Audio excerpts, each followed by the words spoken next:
Zeke Morgan stood at the altar beside a woman built like a granite hill, realizing he'd just bartered a lifetime of pride for a single cow. Outside, the wind howled across Silver Rock County like it wanted to bury the whole town under sand and silence. Inside the wooden chapel, pews groaned beneath the weight of dust and disapproval. A handful of townsfolk sat scattered in awkward silence, their eyes avoiding the couple, but their whispers sharp as cactus thorns. The woman beside him, Abigail Blackwell, or so she was introduced, stood still as stone. Her brown dress strained at the seams, and her hands, thick-fingered and red-knuckled, clutched a worn, leather-bound book like it might anchor her to the ground. She didn't smile, didn't blink, just stared straight ahead, as if the preacher's words were wind passing through a dead tree. Zeke didn't need to look at her. He could feel the weight of every choice that had brought him to this altar pressing on his shoulders. 3 months of drought had turned his father's proud ranch into a graveyard of brittle grass and sun-bleached bones. The cattle had gone first, one by one, ribs rising under their hides like broken fence posts until they dropped in the dust. The well had dried to a whisper, and the banker from Santa Fe had come riding in with a foreclosure notice tucked neat in his vest. Zeke had fought in the war, crossed the desert twice, and buried his father with his own 2 hands, but nothing had prepared him for the day he realized he was losing everything his family had bled to build. That was when Thaddeus Blackwell came knocking. The saloon had smelled of old sweat and older whiskey. Thaddeus, with his silver mustache waxed to sharp ends and a black cane he didn't need, had watched Zeke with eyes that never blinked. "I hear you're in need of stock," he said, "and I've got the finest heifer this side of the Rio Grande. Problem is, I need a husband for my niece." Zeke had stared into his empty glass for a long time. "She's willing?" he asked. Thaddeus chuckled. "At her age, she knows what's what. She gets a roof, you get a cow. Everyone wins." Zeke knew what the townsfolk would say. Pride be damned. His land needed saving. That cow, fat, strong, and fertile, was worth more than everything left on his ranch. She wasn't just livestock. She was a future. The preacher's voice rose, asking him to speak. "I do," Zeke said, his throat dry as the land he stood on. Abigail forced the ring past her knuckle without wincing. When the preacher pronounced them husband and wife, she turned to face Zeke for the first time. Her expression didn't change, but her eyes did. There was something there, not joy, not shame, something harder, sharper. And for a flicker of a moment, Zeke wondered if maybe he hadn't bought salvation, but walked straight into judgment. After the short ceremony, they stood alone while the others filtered out. No music, no dancing, only the fading smell of candle wax and the creak of wood under tired boots. Abigail said nothing as she gathered her single carpetbag and stepped onto the waiting wagon. Zeke climbed beside her, reins in hand, feeling the weight of a vow made not in love, but necessity. They didn't speak on the ride back. The sun dipped low, painting the dry hills in blood-colored light. Coyotes howled somewhere far off, a sound that always reminded Zeke of hunger. By the time they reached the ranch, the last of the daylight had died. Abigail stepped down and walked straight into the house without waiting for him. She didn't ask for a tour, didn't look around, just pushed open the bedroom door, stepped inside, and locked it behind her. Zeke stared at the door for a long moment, hand on the knob, his mind turning not to the cow he'd gained, but the vow he'd made. Something in her silence didn't sit right, something in her eyes. And tomorrow, he feared, that silence would start to speak. The bedroom door stayed closed until morning. Zeke slept in a creaking chair by the cold hearth, arms crossed and rifle close. He hadn't meant to doze, but the weight of the day, of months really, had crushed him into uneasy dreams. When he woke, the house was quiet except for the soft sounds of someone moving in the kitchen. She hadn't left. That surprised him more than it should have. Abigail, no, his wife now, though the word felt like sand in his mouth, was standing by the stove, sleeves rolled up, hair pinned into a tight knot. She moved with a strange mix of purpose and distance, as if she were acting out a role she didn't particularly care for. There was a pot of coffee on, and something that smelled like cornmeal frying in the skillet. She didn't glance at him when he entered. "You can sit," she said. "It won't take long." Zeke sat, still clutching the rifle across his knees, unsure if it was stubborn pride or sheer instinct. "You always cook in silence?" he asked, voice rough. "I don't see the point in small talk," she replied, "especially not between strangers." That landed hard, though he supposed it was fair. She plated the food, simple but warm, and set it before him. Then she took her own seat across the table, hands folded, eyes fixed on him without flinching. "I'll make this plain," she said. "I know what kind of arrangement this is. You didn't marry me for love, and I didn't come here for romance." Zeke blinked. "I didn't expect—" "You didn't expect me to talk," she interrupted, "or think, maybe, but here we are." He set his fork down slowly. "You got something you want to say, then say it." She leaned forward slightly. "My name isn't Abigail." The words hung in the air like a crack of thunder on a clear day. Zeke stared at her. "What?" "My real name is Catherine Walsh. Abigail Blackwell was my sister. She died 2 years ago." Zeke felt the blood drain from his face. Blackwell needed a stand-in, someone to marry off to keep up appearances. I fit the bill. Desperate enough, angry enough. He thought I'd keep my mouth shut. She reached into the carpet bag beside her chair and pulled out a thick roll of papers tied in faded red string. Zeke didn't touch them. "What is this?" "Evidence," she said simply. "Land deeds, witness statements, a ledger. My father owned the water rights to Willow Creek. Blackwell murdered him and took them." "That's a hell of an accusation," Zeke muttered. "I have proof." Her voice was low but steady, enough to bring the whole damn mountain down on him. Zeke leaned back. The chair creaked beneath his weight. His mind reeled, not just from what she was saying, but from how calmly she was saying it. "Why me?" Catherine gave him a small, humorless smile. "Because you're desperate, Mr. Morgan, and because you have a name people used to respect. Blackwell thought marrying you to his niece would buy him legitimacy. He never expected either of us to fight back." Zeke rubbed a hand over his jaw. "So what now? You want me to help you bring him down?" "I don't need help," she said, reaching into her bag again. This time she pulled out a small vial filled with clear liquid. "I already have what I need." Zeke's stomach turned cold. "You plan to poison him?" "I plan to end him," she said, not blinking. He stood slowly, chair scraping against the floor. "You brought that into my house?" "This isn't your house," she said sharply. "It's Blackwell's, by deed. He holds the mortgage on this place, same as he held the noose around my father's neck." Zeke looked down at the vial, then back at the woman who was not his wife, not a stranger, but something far more dangerous. He said nothing for a long time. Finally, he whispered, "This isn't justice." Her eyes met his. "No," she said. "It's what's left when justice dies." If you found this helpful, a quick like really helps us. The chapel smelled of beeswax, wilted lilies, and sun-baked wood.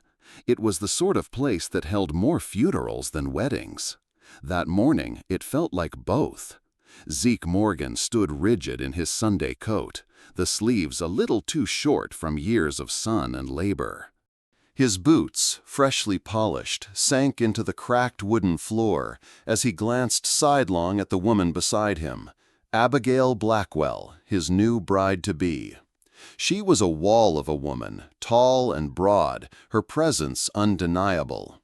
Her brown dress had been stitched to the edge of its fabric's mercy, and her hair, dark and tightly coiled, was pulled back like a schoolmarm from a story no one told aloud. But it was her eyes that disturbed him most. Not for their softness, but their calculation. She didn't look nervous, or embarrassed, or even tired. She looked ready. The preacher droned on, voice raspy, barely audible over the wind rattling the stained glass panes. Only 6 people sat in the pews. 3 ranchers Zeke had once called neighbors, 2 of Blackwell's hired men, and a boy too young to understand what he was witnessing. No one smiled. A woman in the second row wept silently, not from joy, but from the weight of things unspoken. Zeke felt their judgment like heat on his neck. He should have felt shame, maybe even regret, but all he felt was hollow, like a man holding the last card in a game he'd already lost. His father's land, the cattle that once dotted the pastures like stars on velvet, his name, all had withered under the sun and the bank's ink. Now everything depended on a single heifer penned in Blackwell's barn. The preacher's voice paused, and Zeke blinked, realizing it was his turn. "I do," he said, voice flat as the desert. Abigail's voice followed, clear and unwavering. "I do." The preacher nodded, pronounced them man and wife. Zeke reached for the ring, a modest band from his mother's keepsake box, and slipped it onto her finger. It stopped halfway down the knuckle. Abigail didn't flinch. She forced it the rest of the way herself, with a grunt barely masked by the preacher's closing words. When it was over, she turned to him. Their eyes met, truly, for the first time. There was no spark, no gentleness, no gratitude, just something else, something cold, sharp, and almost amused. Zeke barely heard the sparse applause behind them. The guests rose, mumbled congratulations like apologies, and filtered out into the waiting sun. One of Blackwell's men clapped Zeke on the back a little too hard, muttering, "May the Lord bless you both." Zeke didn't respond. They didn't stay long at the chapel. There was no reception, no music, no dancing, just a silence that followed them like a second shadow. Abigail gathered her single carpet bag and followed him to the wagon without a word. Her steps were slow but sure, like a woman walking into a role she knew too well. When she climbed aboard, the wagon's springs groaned beneath her weight, but she didn't apologize. Zeke took the reins, giving the horse a light command. The wheels creaked forward. The road back to the ranch was long, and the silence between them longer still. Dust curled in their wake. The sky was blue but tight, like it hadn't wept in months. In the distance, buzzards circled something unseen. Zeke didn't know what he'd just agreed to, not truly. But deep in his gut, something told him this was no ordinary marriage. And whatever came next wouldn't be about cows or land. It would be about survival. The cabin was still when they arrived. No welcoming fire, no scent of wood smoke or stew. Just walls that had seen better days, and windows that stared like hollow eyes. Zeke climbed down first, tying the reins to the post. Abigail followed, without a word, carpetbag in hand. She didn't wait for an invitation, just crossed the porch, opened the front door, and walked in like she already belonged. She paused in the doorway of the bedroom. Then, without ceremony, she stepped inside and turned the key in the lock. Zeke stood in the living room, frozen, hand hovering above the rifle he hadn't yet decided to trust. Seconds passed, then minutes. Finally, the door creaked open again, not wide, just enough to let her voice slip out. "You should come in." He hesitated, then followed. The bedroom was small, just a bed, a stand for a candle, a Bible that had belonged to his mother, and the quiet press of walls too thin for secrets. Abigail, no, his wife, stood beside the window, curtain drawn against the moonlight. Her dress was still buttoned to the neck, her boots still on. She turned. Her face was different now. Not angry, not afraid. Clear. "I'm not who you think I am," she said, voice low. Zeke didn't move. "My name's not Abigail, not by birth, not by blood." He let out a slow breath. What's this supposed to mean? She stepped forward, setting the carpetbag down with a soft thud. "My name is Catherine Walsh," she said. "Abigail was my sister." The floor seemed to tilt under Zeke's feet. "She died 2 years ago. Fever, they said. But it wasn't. It was Blackwell." Zeke blinked. "Blackwell? Your uncle?" "Not my uncle. Not by a mile." She reached into the carpetbag and pulled out a worn envelope, thick with folded documents. The edges were curled, the paper yellowed with time and handling. He needed a woman to play the part, someone to marry off, make it all look decent, someone desperate enough to say yes. Zeke didn't speak. The room was too still for words. Catherine unfolded the top document, a land survey stamped with her father's name. He owned the water rights to Willow Creek, she said. Blackwell wanted them. He made it look like a riding accident. Saddle straps cut clean. Zeke ran a hand through his hair. "This is madness." "No," she said. "It's justice." He looked at her, really looked this time, not as a stranger, not as a burden, but as a woman carrying something far heavier than she let on. "Why tell me now?" "Because you're already in it," she replied. "And because I needed to see who you really are before tonight ends." She reached again into the bag and drew out a small glass vial, clear liquid sloshing gently inside. "I plan to end this," she said, "tonight." Zeke stared at the vial. "You think you'll get away with it?" "I think it's time someone tried." He took a step forward, voice steady. "That's not justice, that's revenge." Catherine's eyes flared for a moment. "Then call it what you like." They stood in silence, two people bound not by vows, but by grief. Finally, she set the vial down on the nightstand and walked to the far wall, resting her hand on the frame of the window. "I buried my sister alone," she said. "I promised I wouldn't bury the truth with her." Zeke didn't answer, but something inside him shifted. He'd married a woman for a cow, and found himself staring at a reckoning he hadn't seen coming. Catherine didn't move from the window for a long time. Her silhouette, framed against the curtains, looked carved from ash and iron. Zeke watched her fingers tighten against the wood, then release, like a tremor passing through her bones. "When my sister died," she began, "the town doctor said it was fever. She collapsed at the water pump and never got back up. They buried her by the creek, same day." Zeke stayed by the wall, arms crossed, the space between them still wide enough for doubt. "She wasn't sick," Catherine said. "I found her journal months later, hidden in the floorboards of her room. She'd started asking questions about the land deeds, the title to Willow Creek, about our father's death." "You're saying Blackwell killed her too?" She turned. "He couldn't risk her talking. She had papers, old contracts, maps, records that showed our father's ownership. She was going to take them to the federal marshal." Zeke's jaw tightened. "Let me guess, the papers disappeared." She nodded. "But not before she made copies. I have them." From the envelope, she drew a folded document, brown around the edges, sealed with her father's initials.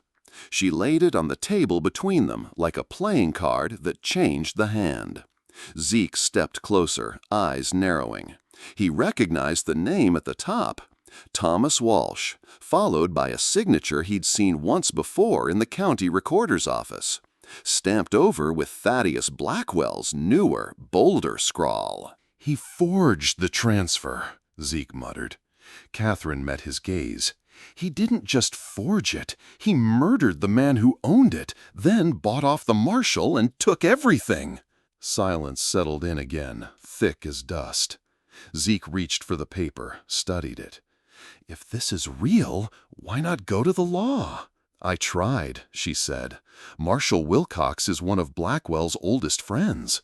I handed him copies. He handed them right back, said if I spoke again, I'd end up like my father." Zeke exhaled hard.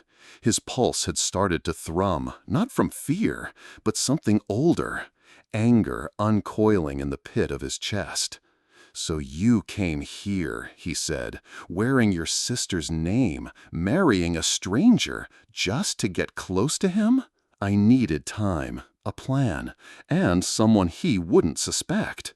Zeke shook his head, a grim laugh slipping from his throat. "And I was your scapegoat." She didn't deny it. "Blackwell trusts no one," she said, "except himself. But he's arrogant. This wedding made him feel invincible, like no one could touch him. And that's when men like him slip." Zeke stepped back from the table, one hand on the edge, like it might ground him. "Do you even care who gets crushed under your justice?" Catherine's face didn't change, but her voice did, softening just enough to sound like something close to pain. "My father was a kind man. He gave water to ranchers who couldn't pay, let them graze along the creek when their own lands went dry. Blackwell envied that, hated it, said kindness was weakness." She swallowed. "Now people pay him for what used to be free, pay in land, pay in silence, some pay in lives." Zeke looked at her again, not the woman who stood at the altar that morning, but the one standing before him now, weathered, burning with quiet fury. "You're not wrong," he said, "but this, poison, that ends with a rope around your neck." "Then maybe I die with purpose," Catherine replied. Zeke turned away, gripping the windowsill hard. Outside, the night settled into stillness. Inside, a storm had already begun. Zeke didn't speak for a long time. Catherine had returned to her chair, the vial resting between them like a loaded gun neither had touched. The candlelight danced across its glass surface, reflecting the silence in slow, steady pulses. Then Zeke chuckled, low and dry, like boots scraping gravel. "You ever test that stuff?" he asked. Catherine blinked. "What?" "The poison. You ever try it on a dog, a chicken, anything that breathes?" She frowned. "I bought it from a medicine man in Tombstone. He swore." "He works for me." The words landed like a crack of thunder. Catherine straightened in her seat, eyes sharp. "What are you talking about?" Zeke leaned forward, elbows on his knees, voice calm. "I've been watching Blackwell for a long time, tracking his movements, his deals, the men he pays to do the quiet work. That medicine man, I bought him out 6 months ago." Her mouth opened slightly, but no words came. "That vial," Zeke continued, "salt water and vinegar. Looks convincing, won't kill a soul." Catherine reached for it, uncorked the top, and sniffed. She recoiled. "Why?" "Because I knew someone was coming," he said. "Someone with blood in their eyes and nothing left to lose." He stood, slow and deliberate. "I didn't know it'd be you, but I knew Blackwell's sins would come crawling back someday." Catherine's eyes narrowed. "So you were never desperate? The wedding?" "Oh, I'm desperate," he cut in. "Desperate to keep my land, desperate to see Blackwell fall." but not so desperate I'd throw away my soul for a cow or a corpse." He walked to the cabinet and pulled out a worn folder tied with string.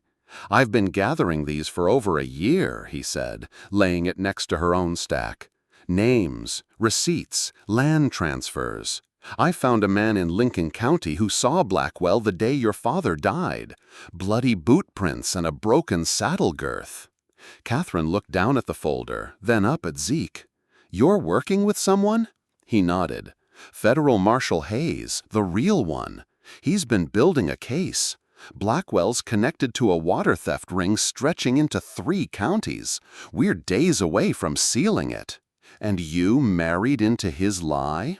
"I needed cover," Zeke said. "You gave it to me." Catherine rose from the chair, the candlelight catching the glint of disbelief in her eyes.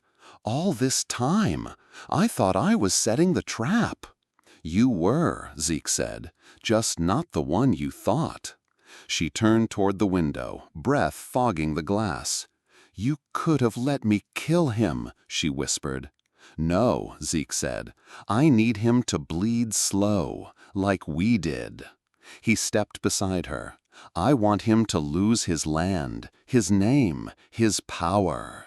I want people to spit when they hear his name. That's justice, not a grave no one visits."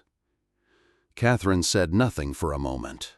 Then, "The papers I have, they're real, every page."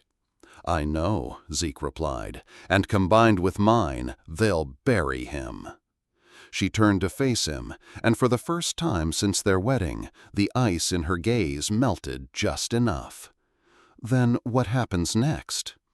Zeke exhaled, voice low. "Then we wait, just one more night." She nodded, slowly, then paused.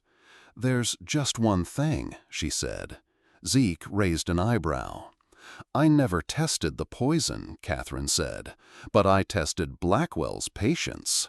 I sent him a letter, anonymous, promised I'd expose him." Zeke's eyes darkened. "When?" "2 nights ago." They both turned toward the window at the same time. Far off, in the distance, the soft thunder of hooves rolled across the dark. The sound of hooves faded into the wind, distant but undeniable. Zeke moved quickly, dousing the candle.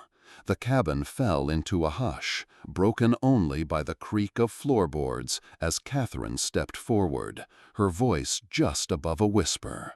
"You think it's Blackwell?" "I think he doesn't sleep when secrets stir," Zeke said. "Especially not when someone lights a fire under his sins." He crossed the room, opened a trap door near the hearth, revealing a root cellar barely big enough for one. "If it's him or his men, we'll need to separate the truth from the noise." Catherine hesitated. "If they find me down there?" "They won't," Zeke said, "but you're not going to hide." She blinked. "Then what's the plan?"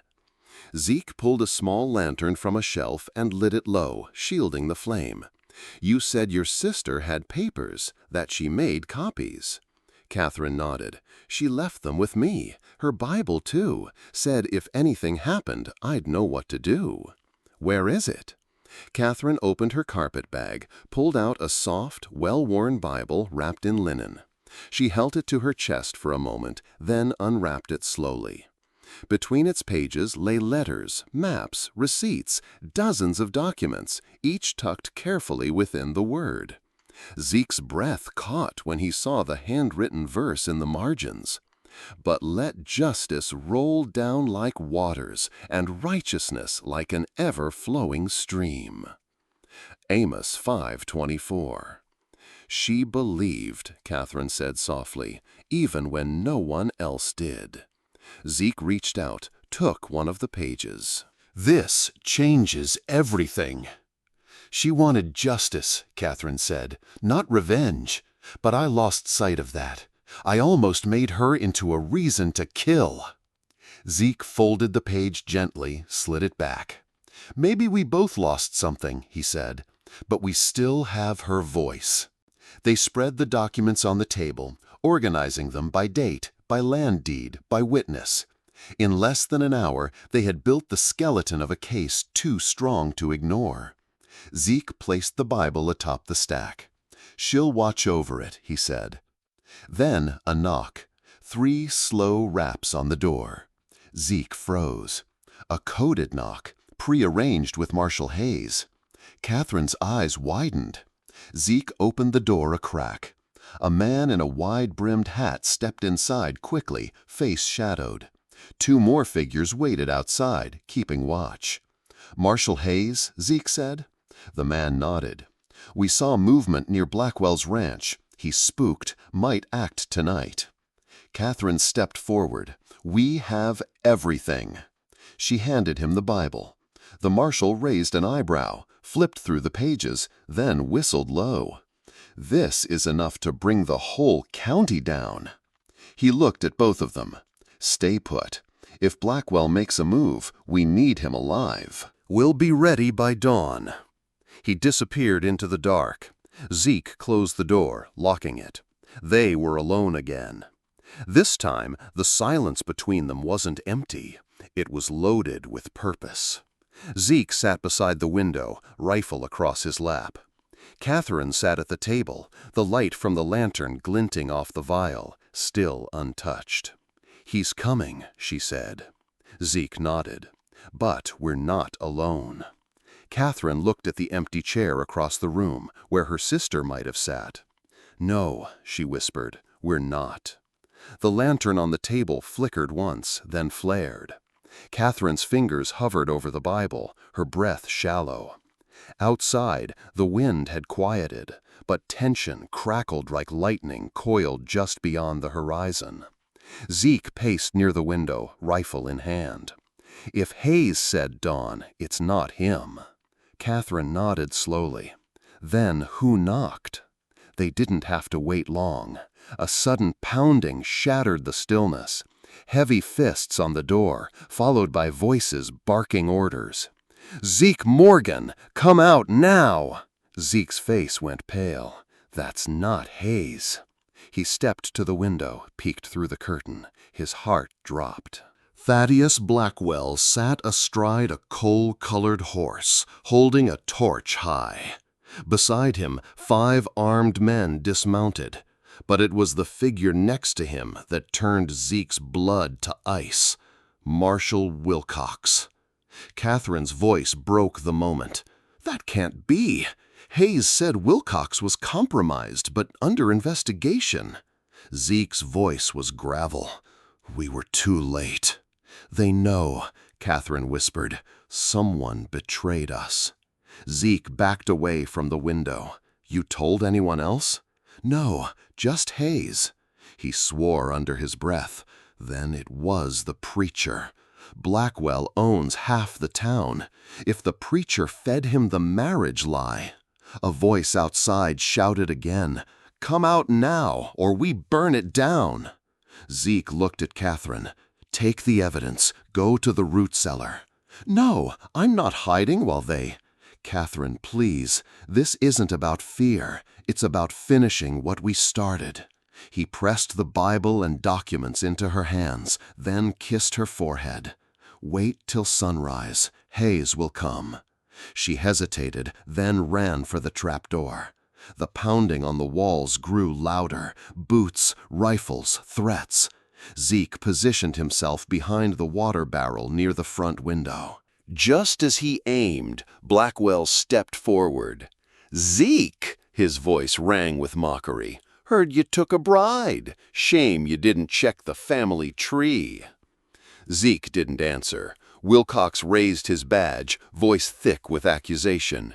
"We have evidence that Catherine Walsh murdered Abigail Blackwell and is plotting to assassinate Thaddeus." Zeke's blood ran cold. "Murdered?" he breathed.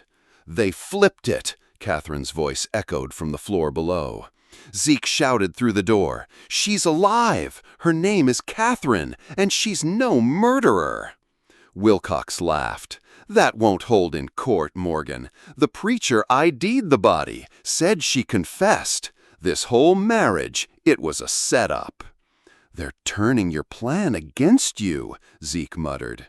Catherine whispered back, "You were right. They play the long game." Zeke saw Blackwell raise his arm, signaling his men forward. No time. He turned to the table, blew out the lantern. Darkness swallowed the cabin. He waited, steady, the rifle warm in his hands. "They'll come fast," he murmured to the silence, "and they'll shoot first." Catherine gripped the Bible tight. Then the gunfire started. Windows shattered, boards splintered. Smoke filled the room as Blackwell's men breached the porch. Zeke fired 2 shots, clean and fast. One man screamed, another dropped, but they kept coming.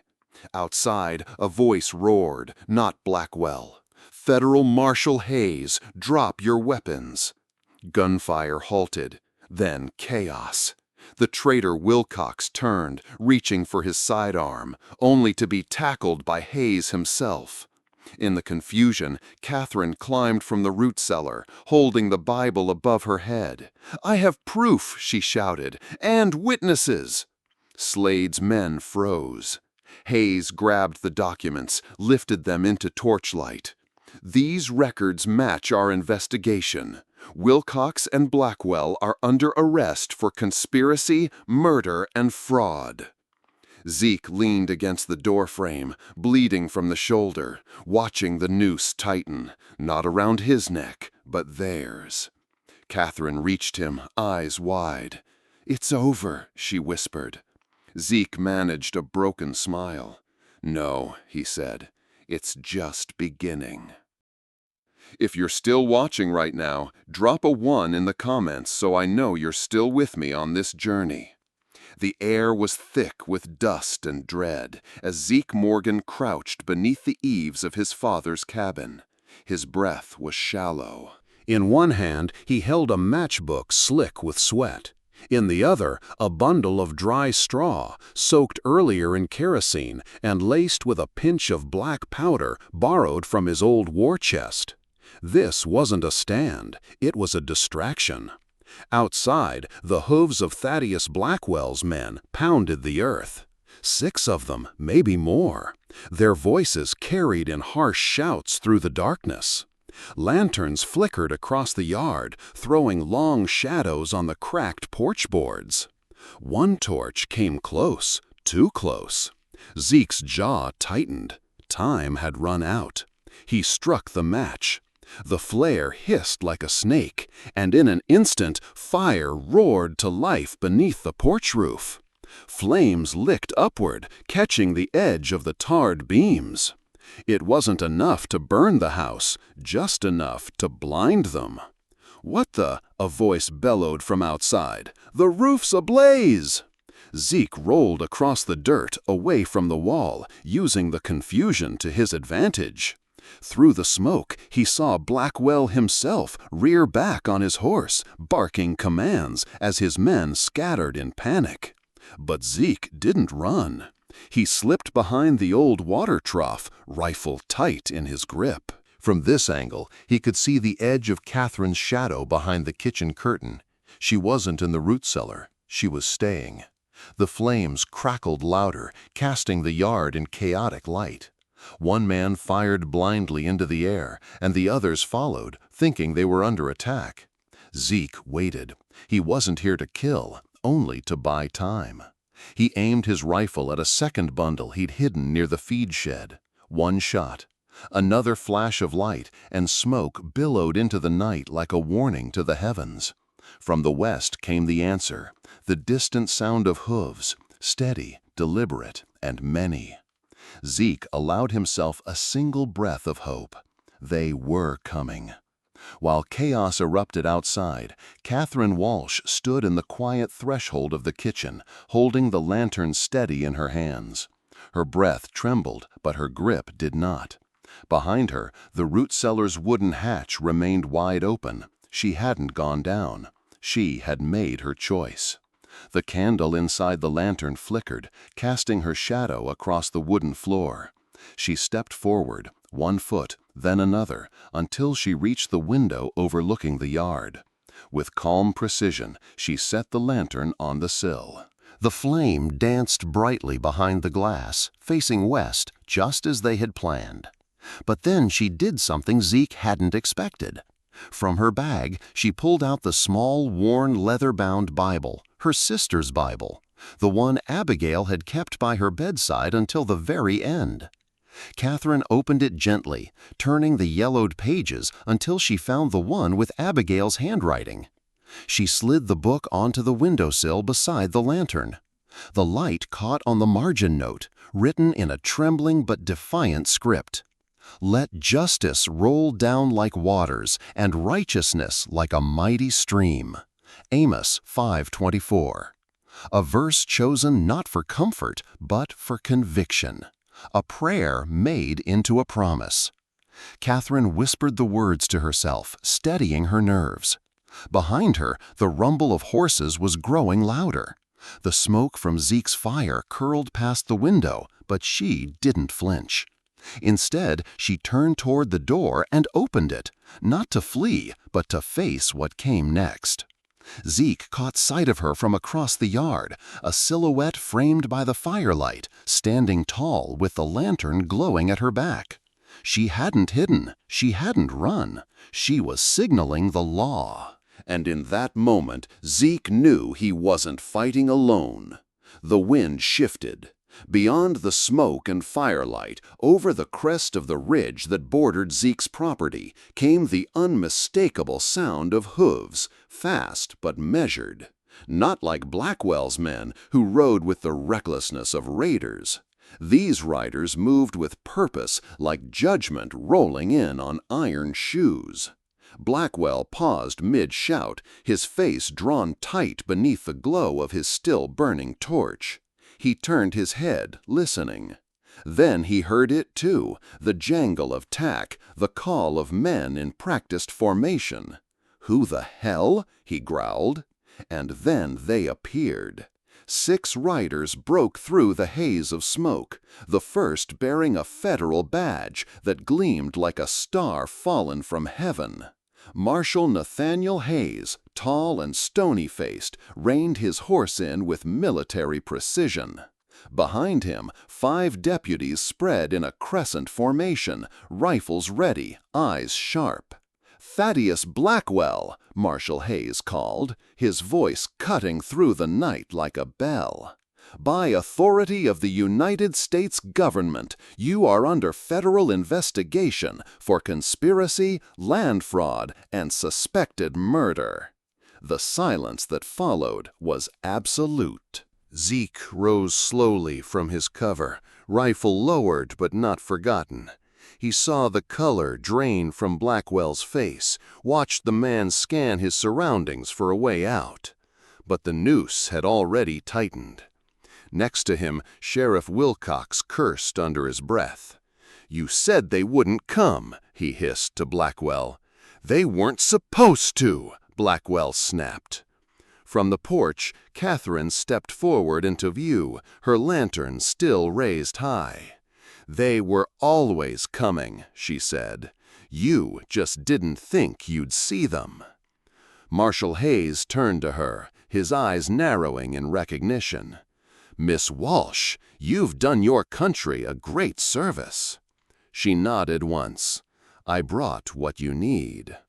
And as the dawn began to break over Silver Rock County, the first light of day fell not on smoke or ruin, but on a moment long overdue. Judgment had arrived. Catherine stepped down from the porch with measured grace, the worn leather satchel tight beneath her arm. Her boots sank slightly into the dust, but her steps didn't falter. The firelight was fading now, replaced by the first golden rays of dawn stretching over the horizon.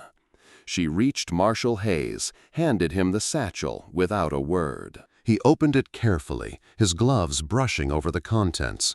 Forged land transfer deeds bearing Blackwell's signature. Witness affidavits detailing bribes and threats. Medical notes from a traveling physician who had treated her sister in her final hours. And at the very top, a letter handwritten by Abigail Quinn herself, days before her death. Marshal Hayes scanned the first few pages, his brow darkening. "She warned us," Catherine said softly. "Abigail found the forged documents. She threatened to go to the authorities, and within a week she was dead." She turned then, facing Blackwell, who still clung to the reins of his horse like a drowning man to driftwood. "She died for the truth," Catherine said, her voice steady. "And tonight the truth speaks." Blackwell tried to laugh, but it came out hollow. "You think this changes anything? You think people will believe a dead girl and a disgraced soldier?" Zeke stepped forward beside Catherine, rifle still slung across his shoulder. "They won't need to believe us," he said.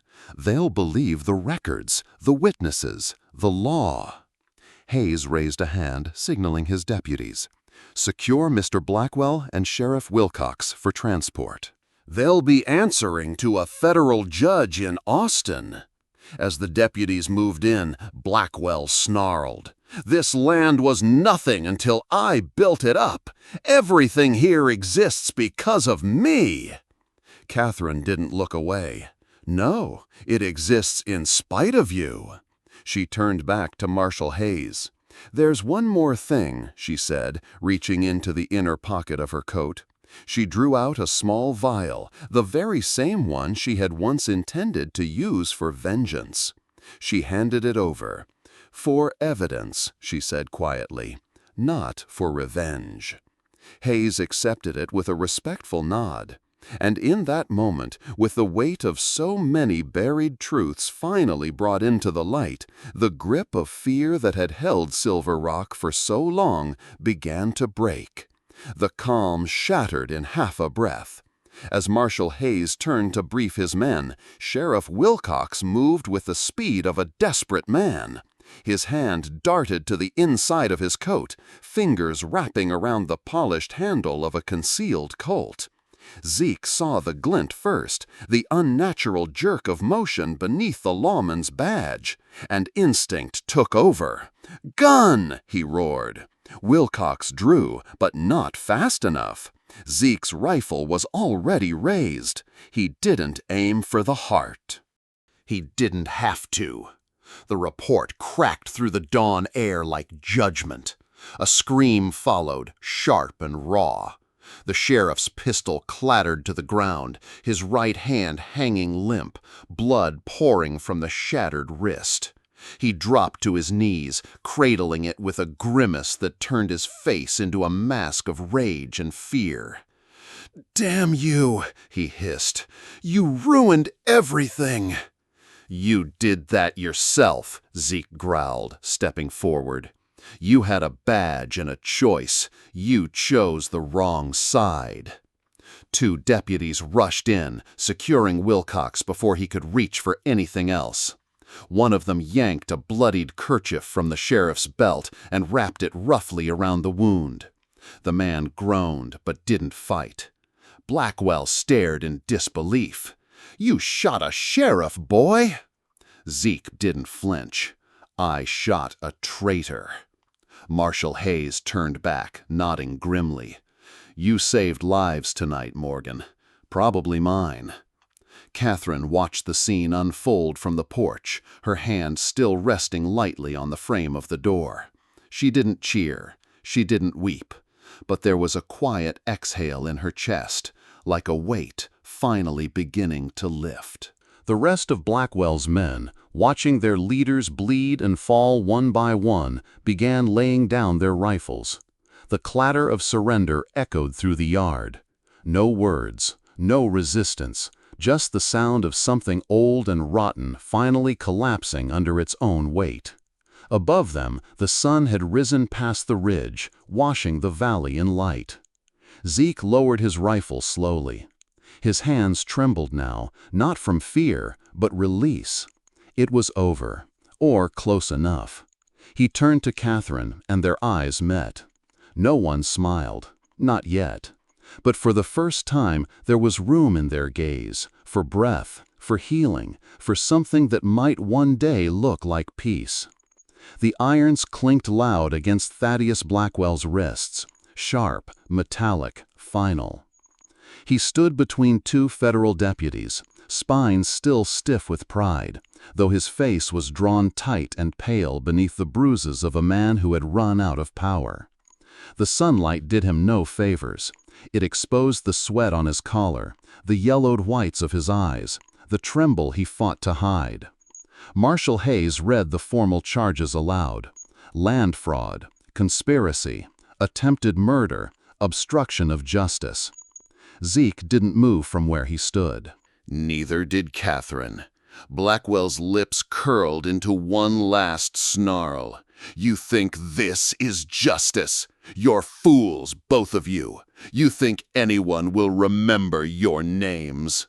No, Catherine said calmly, stepping forward, her voice cutting clear. But they'll remember yours, and they'll remember what it cost you. Blackwell opened his mouth, but the words died. He saw it now, how far he'd fallen. The empire he'd built on stolen land and poisoned trust was gone. His men had surrendered. His sheriff was bleeding. His name was shackled. And worst of all, there was no one left to lie for him. Catherine stood just out of reach, the book of Psalms cradled gently in her hands. It wasn't hers. It had belonged to Abigail. She opened it slowly, revealing a line Abigail had underlined in faded pencil. The wicked plot against the righteous and gnash their teeth at them. But the Lord laughs at the wicked, for he knows their day is coming. Psalm 37, 12, 13. She didn't read it aloud. She didn't need to. The silence was louder than any condemnation. Marshal Hayes nodded toward the wagon. Take him. As Blackwell was led away, the light caught the dust in the air, turning it gold. Zeke stepped beside Catherine, quiet, reverent. "What now?" he asked. Catherine looked toward the rising sun cresting the hills beyond Silver Rock. "We rebuild. We forgive. We remember."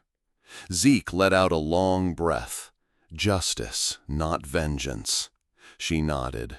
And they stood there side by side as the dawn broke open over a land long starved of truth. Its first light not of fire, but of something that looked like mercy. If you like this video, please comment number 9. If you don't like it, please comment number 0. The first light of dawn crept across the broken porch boards, soft and gray, like the mist that clung to the land. Zeke Morgan sat on the top step of his cabin, elbows on his knees, hat in hand. His eyes scanned the horizon, where the skeletal remains of his herd lay scattered across the dry earth, silent monuments to all he'd lost. Catherine joined him, her steps quiet as the breeze. She didn't speak at first, just settled beside him, knees brushing lightly. In her lap was the worn Bible once carried by Abigail. She held it close, not as scripture, but as a relic of a woman who had believed in justice even in the face of death. The silence between them wasn't empty. It was heavy, sacred. Zeke looked down at his hands. They were stained with dust and smoke, fingers calloused from a life that never promised fairness. And yet, somehow, they had survived the night. He nodded toward the Bible. "Did you ever think it'd end like this?" Catherine opened it slowly, thumbing through Abigail's markings. Near the middle, a verse underlined in pencil caught the morning light. It wasn't just a scripture. It was a decision someone once made in quiet defiance. Zeke read the line, lips moving silently, then shut the book gently and placed it between them. "She never gave up on us, did she?" Catherine's voice was soft, nearly lost in the wind. Zeke shook his head, eyes fixed on the pasture that had once been green. "No, She saw something here, something worth saving. They both knew he wasn't just talking about land. From inside the cabin came the muffled creak of the old clock striking 6. The sound was comforting in its regularity, like a heartbeat returning to a home that had held its breath too long. Catherine glanced toward the barn. The cow's still in there, alive. Zeke chuckled low. After all that, we better get a few calves out of her. She smiled, the first true one in days. But it faded as quickly as it came. They'll come back, you know. Maybe not Blackwell's men, but others. Men like him. I know, Zeke said. He reached over, plucked a stray sliver of hay from her sleeve. But next time, we won't be standing alone. Catherine nodded slowly. Then, after a moment's hesitation, she reached for the Bible again, setting it on the windsill behind them, open as if Abigail were still watching. The page fluttered in the morning breeze, stopping just short of a familiar verse. Catherine didn't read it aloud. She just let it rest there, between memory and faith. Zeke's voice broke the quiet. Funny, isn't it? I married you for a cow, and somehow ended up with a reason to stay. Catherine turned to look at him, not with surprise, not with romance, just recognition, as if she too had been searching for something more than revenge all along. We've still got a ranch to rebuild, she said, and fences to mend. They sat together a while longer, letting the wind fill the silence. Behind them, the cabin still bore the scars of the night before, bullet holes in the siding, ash on the floor, but it stood, like they did. Zeke tilted his head toward the fields. Tomorrow I'll start with the well, see if there's anything left in it. Catherine smiled faintly. I'll be here. And as the sun finally broke through the mist, casting light across the dry earth, 2 figures remained seated on a battered porch, not as victims of what had been, but as keepers of what still could be. The morning sun had burned away the mist, and with it the shadows of the night before. Silver Rock County lay quiet, the air no longer thick with gunpowder or fear, but with the fragile promise of something new. Zeke stood alone at the edge of the property line, boots sunk half an inch into the cracked earth. The land still looked dead. The pastures were brittle, the fences leaning like old men, and the barn's roof bore the scars of a stray bullet. But the well whispered otherwise. He turned the crank slowly, bucket creaking on its way down. For a moment there was only the sound of dry rope against wood. Then a splash, soft, hesitant, like the land itself was waking from sleep. When the bucket returned, it was wet. Not full, but wet. He let out a breath he didn't know he'd been holding. Inside the cabin, Catherine swept the floor, pausing to study the photograph of Zeke's father now sitting beside her sister's Bible. She adjusted it gently, then placed a small sprig of prairie sage, faintly green, into the makeshift altar between them. This house had once been built on hard labor and faith, and while time had stolen one, it was slowly returning the other. Zeke entered quietly. He saw the sprig. He didn't speak. Instead, he sat across from her, removed his hat, and rested it over his chest. A moment passed. Then Catherine said, "We'll need to bring the neighbors back. The land won't heal if everyone keeps running." Zeke nodded. "They'll come, once they know it's safe again." "And the cow?" she asked with a smirk. "She's stubborn, won't let me near her this morning." "Like someone I know." He chuckled, the sound rough but real.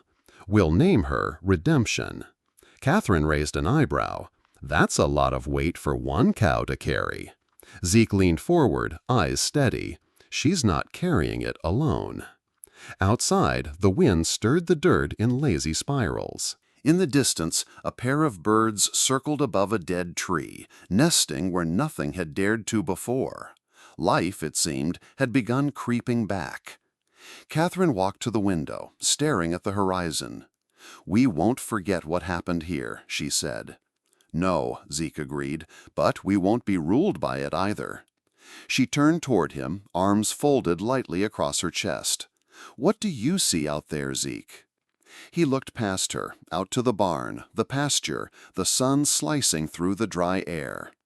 "I see land that's still broken," he said slowly, "but I also see hands willing to fix it. I see ghosts turning into roots." Catherine nodded. "Good." She crossed the room and placed the Bible back on the mantel. Her fingers hovered briefly over the open page, Romans 8:28, underlined by Abigail's hand. She didn't read it aloud. The words were no longer a question. They were a foundation. Zeke stepped beside her. "Do we tell them everything?" he asked. Catherine thought for a long moment. Then she said, "No, we tell them what matters. That justice came, that Abigail mattered, that this land still answers to something greater than greed." "And us?" Zeke asked. Catherine's eyes met his. "We live. We build. We remember." Outside, the wind picked up again, carrying dust and maybe something more, something like hope. And as the sun climbed higher, pouring golden light into the battered corners of the cabin, the two of them stood not as fugitives of a violent past, but as stewards of something reborn. Not everything had been restored, but some things finally had begun. Sometimes justice doesn't ride in on a white horse. It arrives in silence, through loss, grit, and quiet resolve. If this story moved you, don't forget to like, share, and subscribe for more true Wild West stories where every scar holds meaning and every dawn carries the weight of redemption.